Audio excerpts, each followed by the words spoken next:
1. Jeeves takes charge.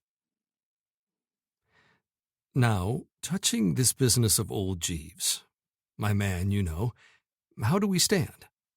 Lots of people think I'm much too dependent on him.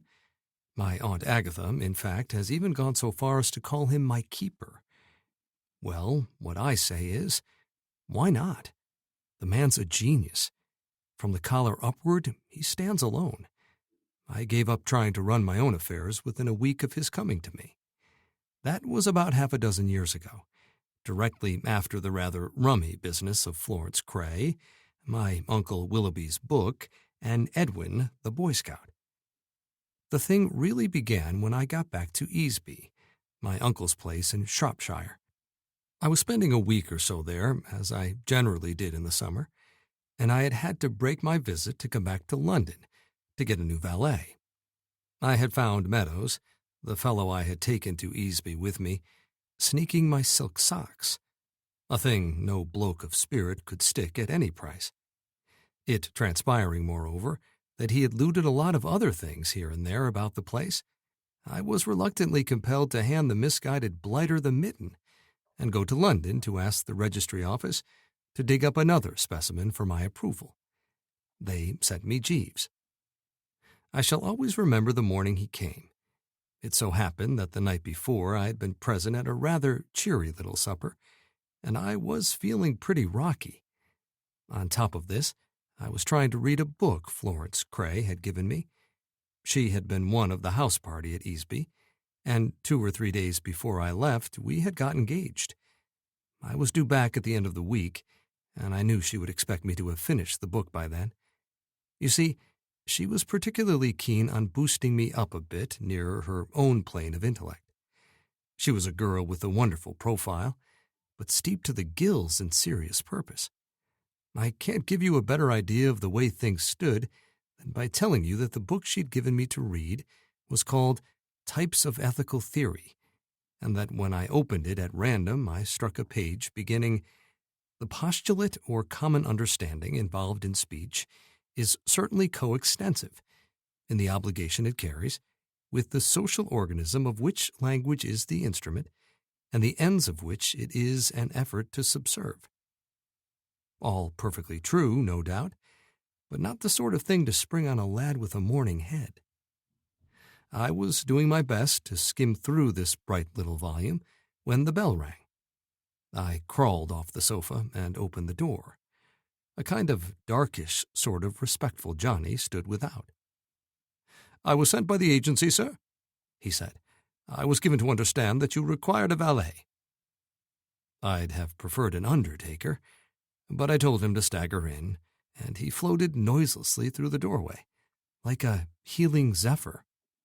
That impressed me from the start. Meadows had had flat feet and used to clump. This fellow didn't seem to have any feet at all.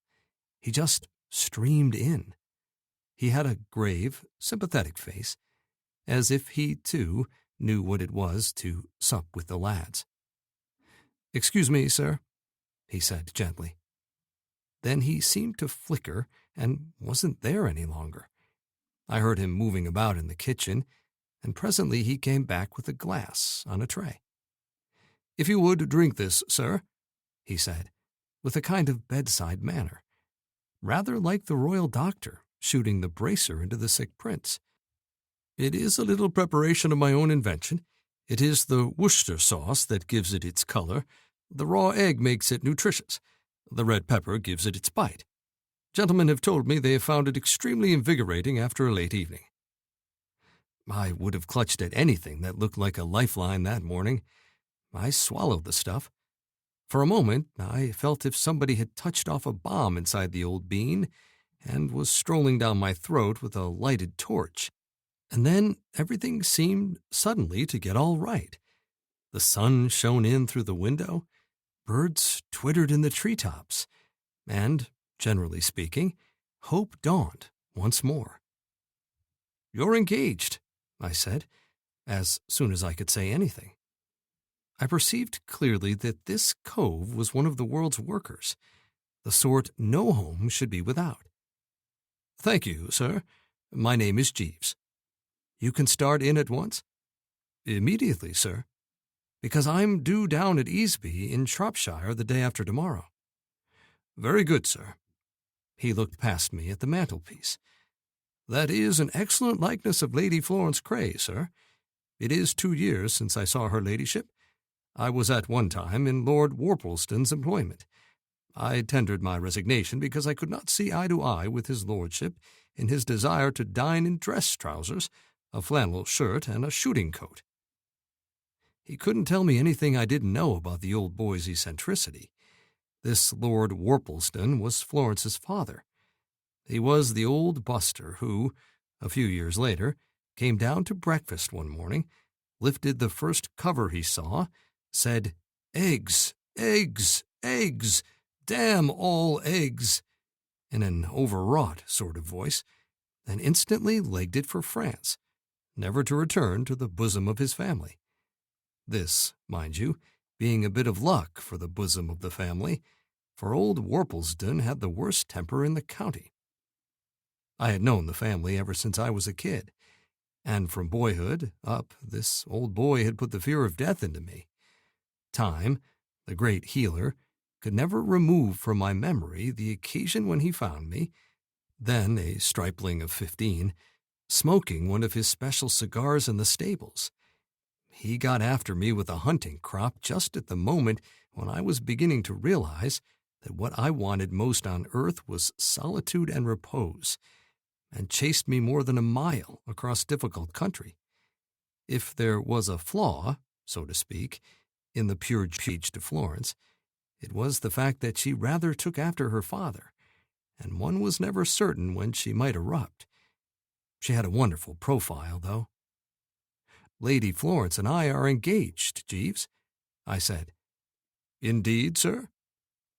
You know, there was a kind of rummy something about his manner, perfectly all right and all that, but not what you'd call chirpy. It somehow gave me the impression that he wasn't keen on Florence. Well, of course, it wasn't my business. I supposed that while he had been valeting old Worplesdon, she must have trodden on his toes in some way. Florence was a dear girl, and, seen sideways, most awfully good-looking. But if she had a fault, it was a tendency to be a bit imperious with the domestic staff. At this point in the proceedings, there was another ring at the front door. Jeeves shimmered out and came back with a telegram. I opened it. It ran, "Return immediately. Extremely urgent. Catch first train. Florence." "Rum," I said. "Sir?" "Oh, nothing." It shows how little I knew Jeeves in those days, that I didn't go a bit deeper into the matter with him. Nowadays, I would never dream of reading a rummy communication without asking him what he thought of it. And this one was devilish odd. What I mean is, Florence knew I was going back to Easby the day after tomorrow anyway. So why the hurry call? Something must have happened, of course, but I couldn't see what on earth it could be. "Jeeves," I said, "we shall be going down to Easby this afternoon. Can you manage it?" "Well, certainly, sir." "You can get your packing done and all that?" "Without any difficulty, sir. Which suit will you wear for the journey?" "This one." I had on a rather sprightly young check that morning, to which I was a good deal attached. I fancied it, in fact, more than a little. It was, perhaps, rather sudden till you got used to it, but nevertheless an extremely sound effort, which many lads at the club and elsewhere had admired unrestrainedly. "Very good, sir." Again, there was that kind of rummy something in his manner. It was the way he said it, don't you know? He didn't like the suit. I pulled myself together to assert myself. Something seemed to tell me that, unless I was jolly careful and nipped this lad in the bud, he would be starting to boss me. He had the aspect of a distinctly resolute blighter. Well, I wasn't going to have any of that sort of thing, by Jove. I'd seen so many cases of fellows who had become perfect slaves to their valets. I remember poor old Aubrey Fothergill telling me, with absolute tears in his eyes, poor chap, one night at the club, that he had been compelled to give up a favorite pair of brown shoes, simply because Meakin, his man, disapproved of them. You have to keep these fellows in their place, don't you know?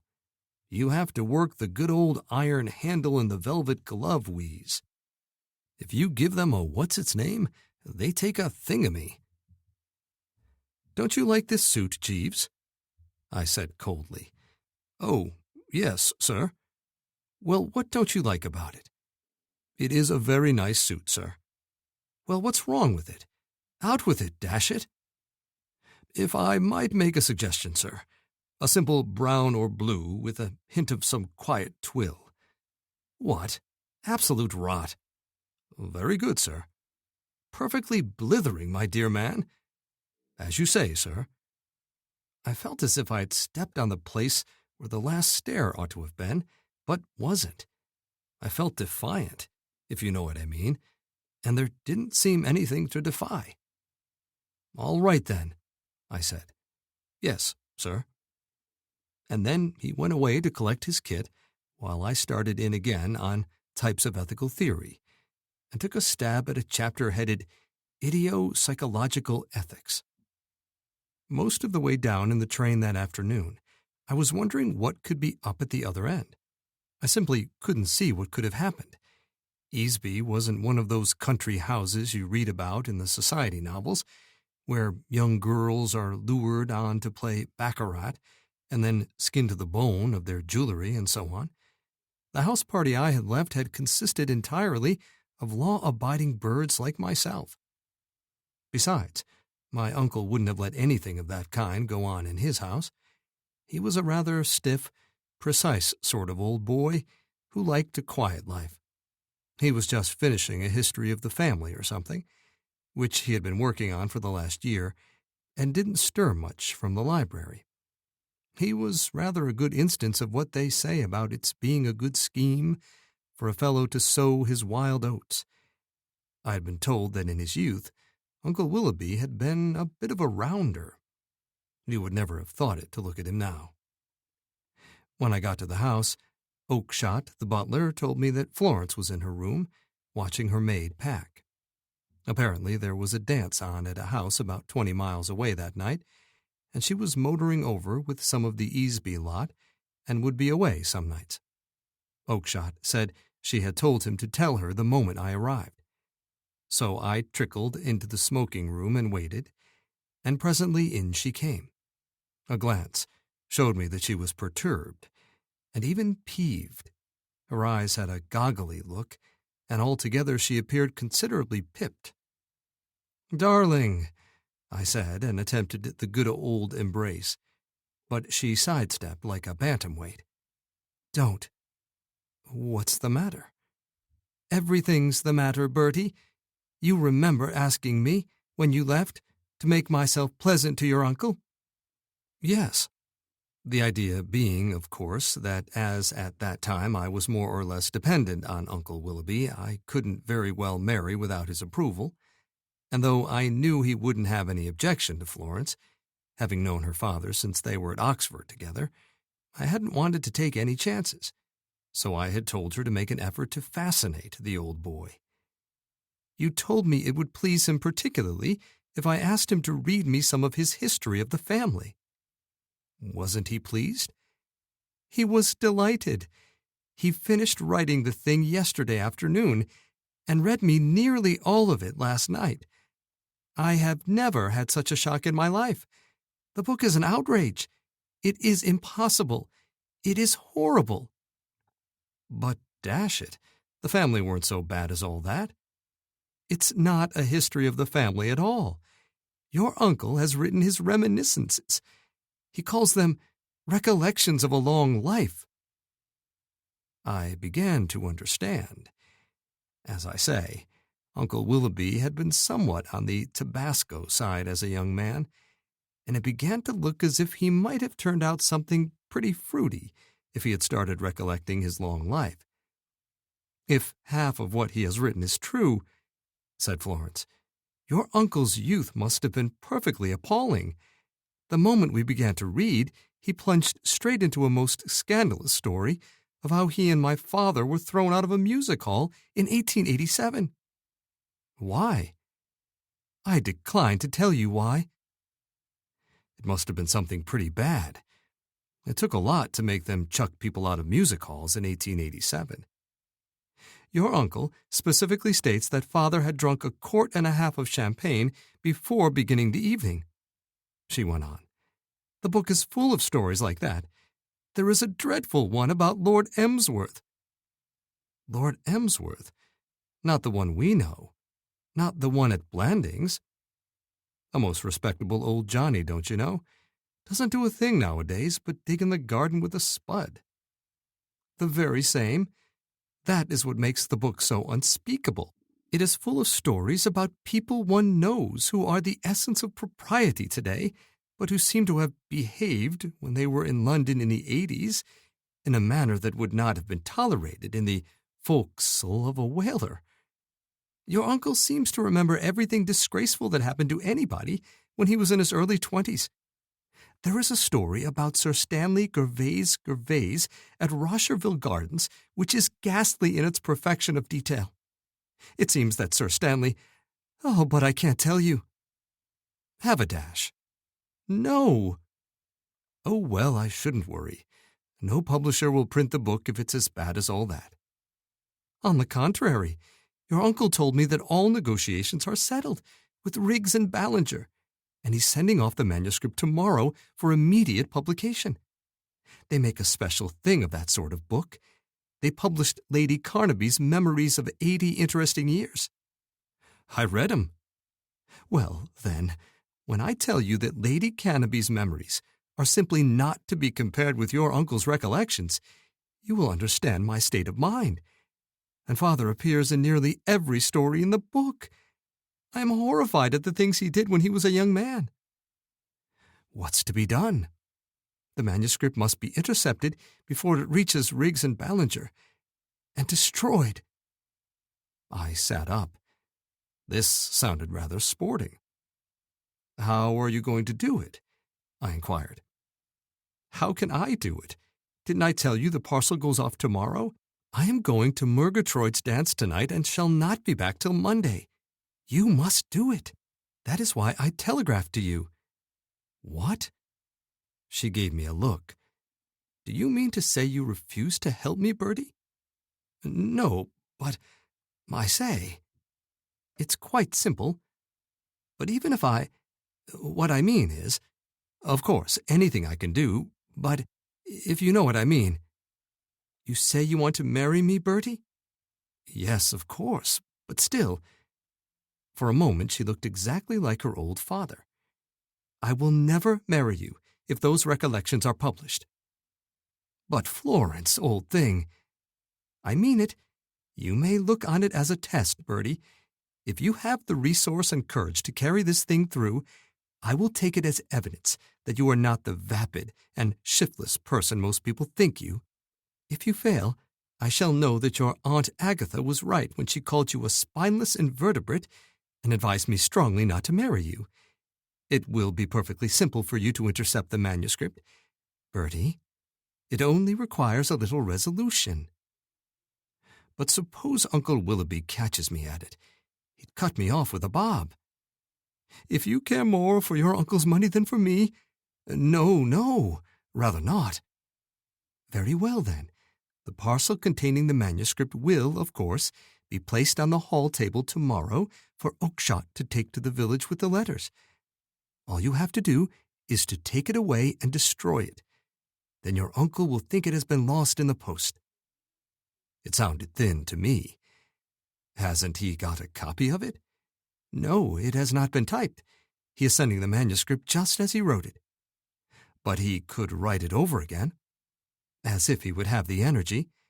But if you are going to do nothing but make absurd objections, Bertie— I was only pointing things out. Well, don't. Once and for all, will you do me this quite simple act of kindness? The way she put it gave me an idea. Why not get Edwin to do it? Keep it in the family, kind of, don't you know? Besides, it would be a boon to the kid. A jolly bright idea it seemed to me. Edwin was her younger brother. who was spending his holidays at Easby. He was a ferret-faced kid whom I had disliked since birth. As a matter of fact, talking to recollections and memories, it was young blighted Edwin who, 9 years before, had led his father to where I was smoking his cigar and caused all the unpleasantness. He was 14 now and had just joined the Boy Scouts. He was one of those thorough kids and took his responsibilities pretty seriously. He was always in a sort of fever because he was dropping behind schedule with his daily acts of kindness. However hard he tried, he'd fall behind. And then you would find him prowling about the house, setting such a clip to try and catch up with himself that Easby was rapidly becoming a perfect hell for man and beast. The idea didn't seem to strike Florence. "I shall do nothing of the kind, Bertie. I wonder you can't appreciate the compliment I am paying you, trusting you like this." "Oh, I see that all right. But what I mean is, Edwin would do it so much better than I would. These Boy Scouts are up to all sorts of dodges. They spoor, don't you know, and take cover and creep about and whatnot. Bertie, will you or will you not do this perfectly trivial thing for me? If not, say so now, and let us end this farce of pretending that you care a snap of the fingers for me." "Dear old soul, I love you devotedly." "Then will you or will you not?" "Oh, all right," I said. "All right, all right, all right." And then I tottered forth to think it over. I met Jeeves in the passage just outside. "I beg your pardon, sir. I was endeavoring to find you." "What's the matter?" "I felt that I should tell you, sir, that somebody has been putting black polish on our brown walking shoes." "What? Who? Why?" "I could not say, sir." "Can anything be done with them?" "Nothing, sir." "Damn." "Very good, sir." I've often wondered, since then, how these murderer fellows manage to keep in shape while they're contemplating their next effort. I had a much simpler sort of job on hand, and the thought of it rattled me to such an extent in the night watches that I was a perfect wreck next day. Dark circles under my eyes, I give you my word. I had to call on Jeeves to rally round with one of those lifesavers of his. From breakfast on, I felt like a big snatcher at a railway station. I had to hang about waiting for the parcel to be put on the hall table, and it wasn't put. Uncle Willoughby was a fixture in the library, adding the finishing touches to the great work, I supposed, and the more I thought the thing over, the less I liked it. The chances against my pulling it off seemed about 3-2, and the thought of what would happen if I didn't gave me cold shivers down the spine. Uncle Willoughby was a pretty mild sort of old boy, as a rule, but I've known him to cut up rough, and by Jove, he was scheduled to extend himself if he caught me trying to get away with his life work.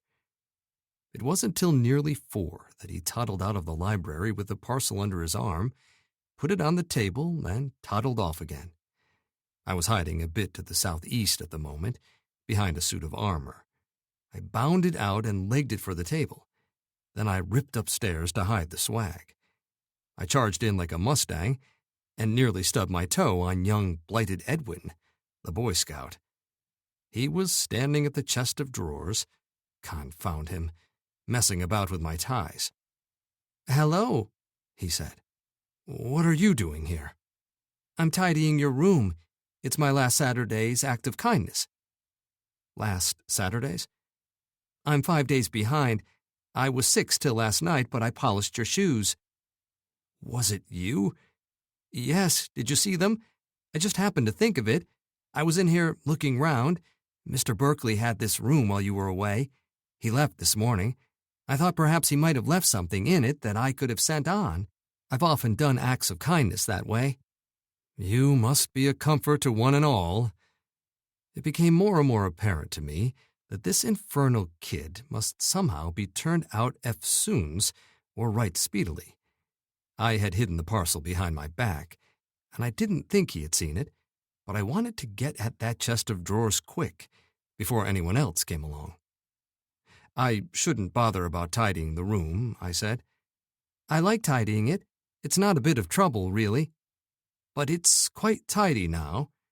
Not so tidy as I shall make it." This was getting perfectly rotten. I didn't want to murder the kid, and yet there didn't seem any other way of shifting him. I pressed down the mental accelerator. The old lemon throbbed fiercely. I got an idea. "There's something much kinder than that which you could do," I said. "You see that box of cigars? Take it down to the smoking room and snip off the ends for me. That would save me no end of trouble. Stagger along, laddie." He seemed a bit doubtful, but he staggered. I shoved the parcel into a drawer, locked it, trousered the key, and felt better. I might be a chump, but dash it, I could out-general a mere kid with a face like a ferret. I went downstairs again. Just as I was passing the smoking room door, out curveted Edwin. It seemed to me that if he wanted to do a real act of kindness, he would commit suicide. "I'm snipping them," he said. "Snip on, snip on. Do you like them snipped much or only a bit?" "Medium." "All right, I'll be getting on then." I should. And we parted.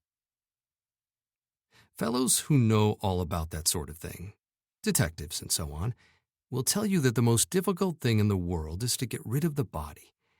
I remember as a kid having to learn by heart a poem about a bird by the name of Eugene Aram, who had the deuce of a job in this respect. All I can recall of the actual poetry is the bit that goes, "Tum, tum, tum, tum, tum, tumty, tum. I slew him, tum, tum, tum." But I recollect that the poor blighter spent much of his valuable time dumping the corpse into ponds and burying it and what not, only to have it pop out at him again. It was about an hour after I shoved the parcel into the drawer when I realized that I had let myself in for just the same sort of thing. Florence had talked in an airy sort of way about destroying the manuscript. But when one came down to it, how the deuce can a chap destroy a great chunky mass of paper in somebody else's house in the middle of summer? I couldn't ask to have a fire in my bedroom, with the thermometer in the 80s, and if I didn't burn the thing, how else could I get rid of it? Fellows on the battlefield eat dispatches to keep them from falling into the hands of the enemy, but it would have taken me a year to eat Uncle Willoughby's recollections. I'm bound to say the problem absolutely baffled me. The only thing seemed to be to leave the parcel in the drawer and hope for the best. I don't know whether you have ever experienced it, but it's a dashed unpleasant thing, having a crime on one's conscience. Towards the end of the day, the mere sight of the drawer began to depress me. I found myself getting all on edge, and once, when Uncle Willoughby trickled silently into the smoking room, when I was alone there, and spoke to me before I knew he was there, I broke the record for the sitting high jump. I was wondering, all the time, when Uncle Willoughby would sit up and take notice. I didn't think he would have time to suspect that anything had gone wrong till Saturday morning, when he would be expecting, of course, to get the acknowledgment of the manuscript from the publishers. But early on Friday evening he came out of the library as I was passing and asked me to step in. He was looking considerably rattled. "Bertie," he said. He always spoke in a precise sort of pompous kind of way. "An exceedingly disturbing thing has happened. As you know, I dispatched the manuscript of my book to Messrs. Riggs and Ballinger, the publishers, yesterday afternoon. It should have reached them by the first post this morning. Why I should have been uneasy, I cannot say, but my mind was not altogether at rest respecting the safety of the parcel. I therefore telephoned to Messrs. Riggs and Ballinger a few moments back to make inquiries. To my consternation, they informed me that they were not yet in receipt of my manuscript. Very rum. I recollect distinctly placing it myself on the hall table in good time to be taken to the village. But here is a sinister thing. I have spoken to Oakshott, who took the rest of the letters to the post office, and he cannot recall seeing it there. He is, indeed, unswerving in his assertions that when he went to the hall to collect the letters, there was no parcel among them. Sounds funny. Bertie, Shall I tell you what I suspect? What's that? The suspicion will no doubt sound to you incredible, but it alone seems to fit the facts as we know them. I incline to the belief that the parcel has been stolen. Oh, I say, surely not. Wait, hear me out. Though I have said nothing to you before, or to anyone else, concerning the matter, the fact remains that during the past few weeks a number of objects, some valuable, others not, have disappeared in this house. The conclusion to which one is irresistibly impelled is that we have a kleptomaniac in our midst. It is a peculiarity of kleptomania, as you are no doubt aware, that the subject is unable to differentiate between the intrinsic values of objects. He will purloin an old coat as readily as a diamond ring or a tobacco pipe costing but a few shillings, with the same eagerness as a purse of gold. The fact that this manuscript of mine could be of no possible value to any outside person convinces me that— But, Uncle, one moment. I know all about those things that were stolen. It was Meadows, my man, who pinched them. I caught him snaffling my silk socks. Right in the act, by Jove. He was tremendously impressed. You amaze me, Bertie. Send for the man at once and question him. But he isn't here. You see, directly I found that he was a sock sneaker, I gave him the boot. That's why I went to London, to get a new man. Then if the man Meadows is no longer in the house, it could not be he who purloined my manuscript. The whole thing is inexplicable.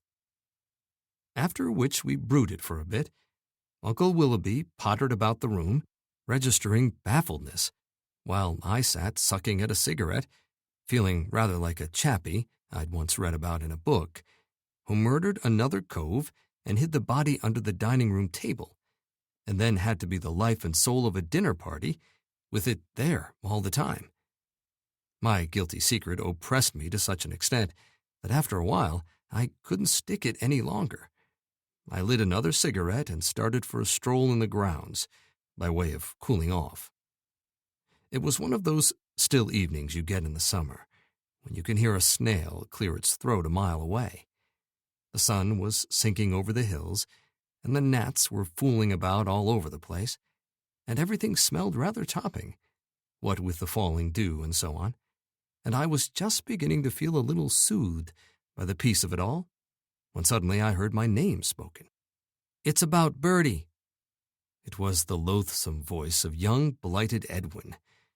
For a moment I couldn't locate it. Then I realized that it came from the library. My stroll had taken me within a few yards of the open window. I had often wondered how those Johnnies in books did it. I mean, the fellows with whom it was the work of a moment to do about a dozen things that ought to have taken them about 10 minutes.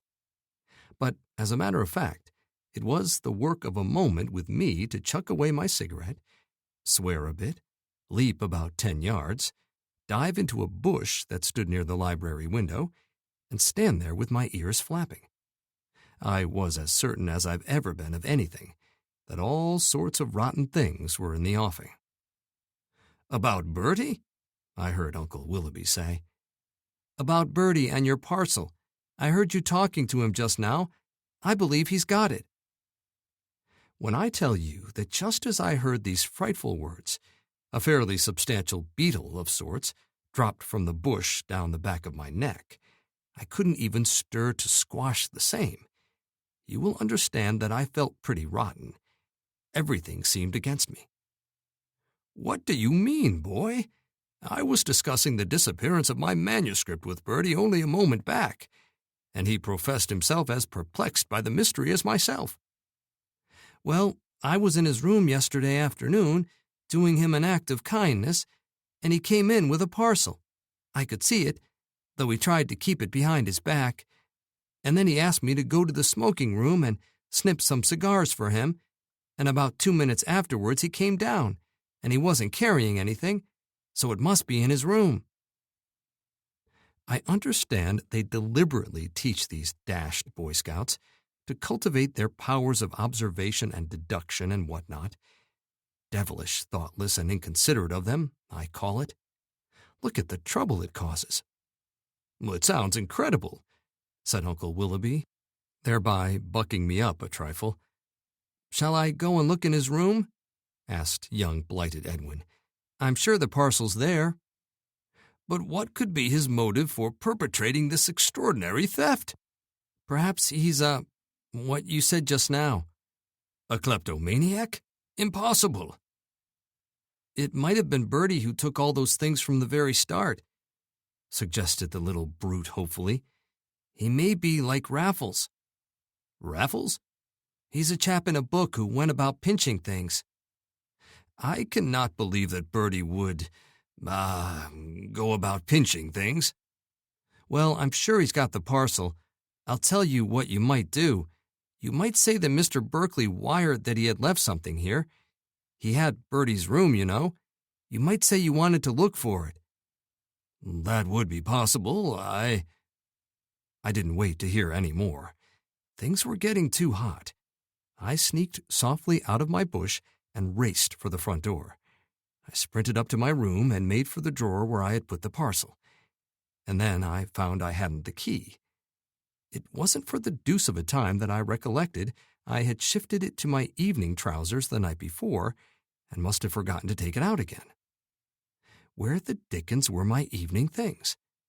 I had looked all over the place before I remembered that Jeeves must have taken them away to brush. To leap at the bell and ring it was, with me, the work of a moment. I had just rung it when there was a footstep outside, and in came Uncle Willoughby. "Oh, Bertie," he said without a blush, "I have, received a telegram from Berkeley, who occupied this room in your absence, asking me to forward him his cigarette case, which it would appear he inadvertently omitted to take with him when he left the house. I cannot find it downstairs, and it has, therefore, occurred to me that he may have left it in this room. I will, just take a look around." It was one of the most disgusting spectacles I've ever seen. This white-haired old man, who should have been thinking of the hereafter, standing there lying like an actor. "I haven't seen it anywhere," I said. "Nevertheless, I will search. I must, spare no effort." "I should have seen it if it had been here, what?" "It may have escaped your notice. It is, possibly in one of the drawers." He began to nose about. He pulled out drawer after drawer, pottering round like an old bloodhound, and babbling from time to time about Berkeley and his cigarette case, in a way that struck me as perfectly ghastly. I just stood there, losing weight every moment. Then he came to the drawer where the parcel was. "This appears to be locked," he said, rattling the handle. "Yes, I shouldn't bother about that one. It's locked and all that sort of thing." "You have not the key?" A soft, respectful voice spoke behind me. "I fancy, sir, that this must be the key you require. It was in the pocket of your evening trousers." It was Jeeves. He had shimmered in, carrying my evening things, and was standing there holding out the key. I could have massacred the man. "Thank you," said my uncle. "Not at all, sir." The next moment, Uncle Willoughby had opened the drawer. I shut my eyes. "No," said Uncle Willoughby, "there is nothing here. The drawer is empty. Thank you, Bertie. I hope I have not disturbed you. I fancy, Berkeley must have taken his case with him after all." When he had gone, I shut the door carefully. Then I turned to Jeeves. The man was putting my evening things out on a chair. Jeeves?" "Sir?" "Oh, nothing." It was deuced difficult to know how to begin. "Jeeves."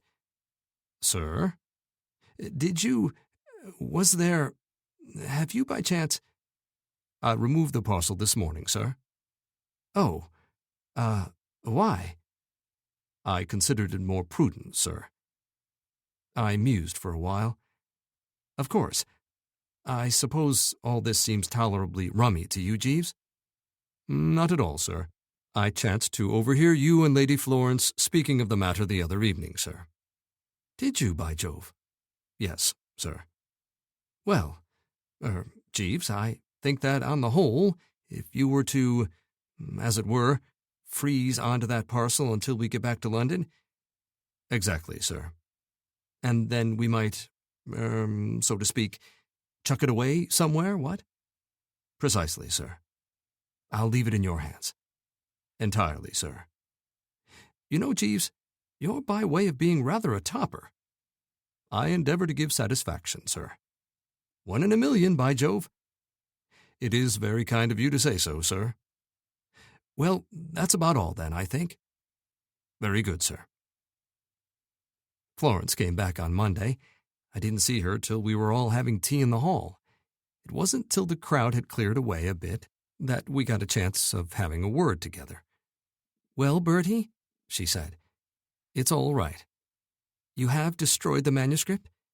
Not exactly, but what do you mean? I mean, I haven't absolutely. Bertie, your manner is furtive. It's all right. It's this way. And I was just going to explain how things stood when out of the library came leaping Uncle Willoughby, looking as braced as a 2-year-old. The old boy was a changed man. A most remarkable thing, Bertie. I have just been speaking with Mr. Riggs on the telephone, and he tells me he received my manuscript by the first post this morning. I cannot imagine what can have caused the delay. Our postal facilities are extremely inadequate in the rural districts. I shall write to headquarters about it. It is insufferable if valuable parcels are to be delayed in this fashion. I happened to be looking at Florence's profile at the moment, and at this juncture she swung round and gave me a look that went right through me like a knife. Uncle Willoughby meandered back to the library, and there was a silence that you could have dug bits out of with a spoon. I can't understand it, I said at last. I can't understand it, by Jove. I can understand it perfectly, Bertie. Your heart failed you. Rather than risk offending your uncle, you— No, absolutely. You preferred to lose me rather than risk losing the money. Perhaps you did not think I meant what I said. I meant every word. Our engagement is ended. But, I say, not another word. But Florence, old thing, I do not wish to hear any more. I see now that your Aunt Agatha was perfectly right. I consider that I have had a very lucky escape. There was a time when I thought that, with patience, you might be molded into something worthwhile. I see now that you are impossible. And she popped off, leaving me to pick up the pieces. When I had collected the debris to some extent, I went to my room and rang for Jeeves. He came in looking as if nothing had happened, or was ever going to happen. He was the calmest thing in captivity. Jeeves, I yelled. Jeeves, that parcel has arrived in London. Yes, sir. Did you send it? Yes, sir. I acted for the best, sir. I think that both you and Lady Florence overestimated the danger of people being offended at being mentioned in Sir Willoughby's recollections. It has been my experience, sir, that the normal person enjoys seeing his or her name in print, irrespective of what is said about them. I have an aunt, sir, who a few years ago was a martyr to swollen limbs. She tried Walkinshaw's Supreme Ointment and obtained considerable relief, so much so that she sent them an unsolicited testimonial. Her pride at seeing her photograph in the daily papers in connection with descriptions of her lower limbs before taking, which were nothing less than revolting, was so intense that it led me to believe that publicity, of whatever sort, is what nearly everybody desires. Moreover, if you have ever studied psychology, sir, you will know that respectable old gentlemen are by no means averse to having it advertised that they were extremely wild in their youth. I have an uncle— I cursed his aunts and his uncles and him and all the rest of the family. Do you know that Lady Florence has broken off her engagement with me? Indeed, sir. Not a bit of sympathy. I might have been telling him it was a fine day. You're sacked. Very good, sir. He coughed gently. As I am no longer in your employment, sir, I can speak freely without appearing to take a liberty. In my opinion, you and Lady Florence were quite unsuitably matched. Her ladyship is of a highly determined and arbitrary temperament, quite opposed to your own. I was in Lord Worpleston's service for nearly a year, during which time I had ample opportunities of studying her ladyship. The opinion of the servants' hall was far from favorable to her. Her ladyship's temper caused a good deal of adverse comment among us. It was at times quite impossible. You would not have been happy, sir. Get out! I think you would also have found her educational methods a little trying, sir. I have glanced at the book her ladyship gave you. It has been lying on your table since our arrival, and it is, in my opinion, quite unsuitable. You would not have enjoyed it. And I have it from her ladyship's own maid, who happened to overhear a conversation between her ladyship and one of the gentlemen staying here, Mr. Maxwell, who was employed in an editorial capacity by one of the reviews, that it was her intention to start you almost immediately upon Nietzsche. You would not enjoy Nietzsche, sir. He is fundamentally unsound. Get out. Very good, sir.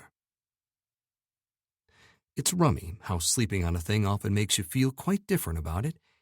It's happened to me over and over again. Somehow or other, when I woke next morning, the old heart didn't feel half so broken as it had done. It was a perfectly topping day, and there was something about the way the sun came in at the window and the row the birds were kicking up in the ivy that made me half wonder whether Jeeves wasn't right. After all, though she had a wonderful profile, was it such a catch being engaged to Florence Cray, as the casual observer might imagine? Wasn't there something in what Jeeves had said about her character? I began to realize that my ideal wife was something quite different, something a lot more clinging and drooping and prattling and what not. I had got as far as this in thinking the thing out when Types of Ethical Theory caught my eye. I opened it, and I give you my honest word, this was what hit me. One of the two antithetic terms in the Greek philosophy, one only was real and self-subsisting, and that one was ideal thought, as opposed to that which it has to penetrate and mold. The other, corresponding to our nature, was in itself phenomenal, unreal, without any permanent footing, having no predicates that held true for 2 moments together. In short, redeemed from negation only by including indwelling realities appearing through. Well, I mean to say, what? And Nietzsche, from all accounts, a lot worse than that. Jeeves, I said when he came in with my morning tea, I've been thinking it over. You're engaged again. Well, thank you, sir. I sucked down a cheerful mouthful. A great respect for this bloke's judgment began to soak through me. Oh, Jeeves, I said, about that check suit. Yes, sir. Is it really a frost? A trifle too bizarre, sir, in my opinion. But lots of fellows have asked me who my tailor is. Doubtless in order to avoid him, sir. He's supposed to be one of the best men in London. I am saying nothing against his moral character, sir. I hesitated a bit. I had a feeling that I was passing into this chappie's clutches, and that if I gave in now, I should become just like poor old Aubrey Fothergill, unable to call my soul my own. On the other hand, this was obviously a cove of rare intelligence, and it would be a comfort in a lot of ways to have him doing the thinking for me. I made up my mind. All right, Jeeves, I said. You know, give the bally thing away to somebody. He looked down at me like a father gazing tenderly at the wayward child. Thank you, sir. I gave it to the under gardener last night. A little more tea, sir?